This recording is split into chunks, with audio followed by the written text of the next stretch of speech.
परिवारों में हिंदू समाज ने, इसीलिए हिंदू ज्यादा कट्टर नहीं है।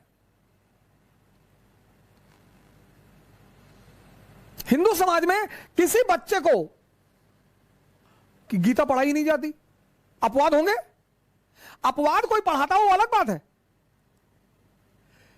हिंदू कट्टर नहीं है। ये सबसे मुख्य वजह है कि हिंदू कट्टर नहीं है। और सर बच्चे को गीता पढ़ाने से फायदा ही क्या? वो एनसीईआरटी पढ़ ले, यही बहुत बड़ी बात है। वो न्यूटन का पहला नियम समझ ले, यही बहुत है। कुरान, गीता, ये एमएससी फिजिक्स से कर रहे लोग नहीं समझ पाते, वो क्लास 5th 6th का लड़का समझेगा?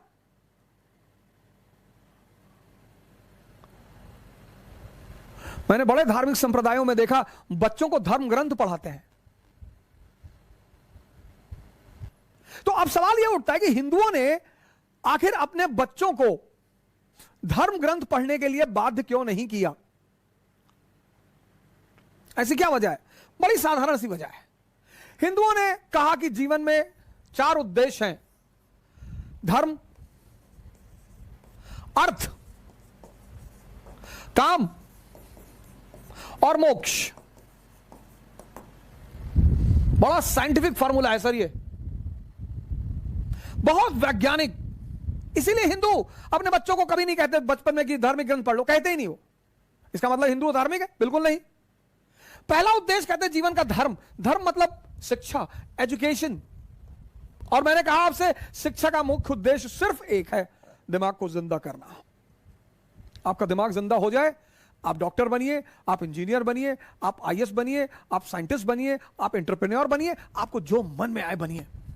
लेकिन शिक्षा नौकरी कराने के लिए नहीं है, शिक्षा नौकर बनाने के लिए नहीं है। जैसे इस देश में जब लिट्टन का शासनकाल था, लॉर्ड लिट्टन, तो उसने एक रिपोर्ट भेजी ब्रिटेन के पार्लियामेंट को। उसने उस रिपोर्ट में लिखा कि भारत का जो अपर कास्ट है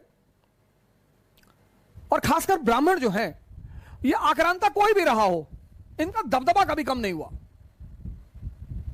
वो चाहे तुर्क आए हो, चाहे मुगल आए हो, चाहे शक आए हो, चाहे कुषाण आए हो, उसके एक वजह है, इनका दबदबा कभी कम नहीं हुआ। और उसकी वजह क्या है? शिक्षा पर बल, एजुकेशन। और यही बात डॉक्टर अंबेडकर भी कहते हैं।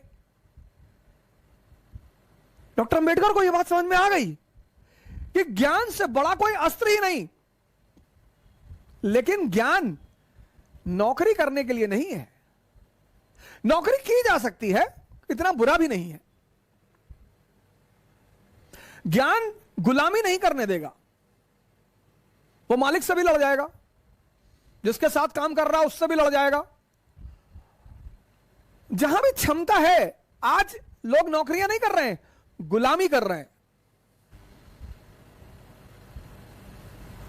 बच्चों को धर्म की शिक्षा दी जानी चाहिए। ये मैं इसको मैं एक्सेप्ट करता हूं। आप उन्हें मंदिर ले जाइए अपने साथ, आप उन्हें मस्जिद ले जाइए अपने साथ, ले जाइए और उनकी सोच को विकसित करिए। लॉ ऑफ कनेक्टिविटी डेवलप कराइए। और जब वो वोट डालने के अधिकारी हो जाएं 18 साल, तब उन्हें आप अनुमति दीजिए धर्म ग्रंथ पढ़ने की, कि बेटा तुम्हारी चॉइस। आपका दिमाग जिंदा हो जाए, आप डॉक्टर बनिए, आप इंजीनियर बनिए, आप आईएएस बनिए, आप साइंटिस्ट बनिए, आप एंटरप्रेन्योर बनिए, आपको जो मन में आए बनिए।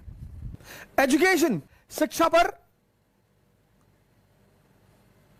बल।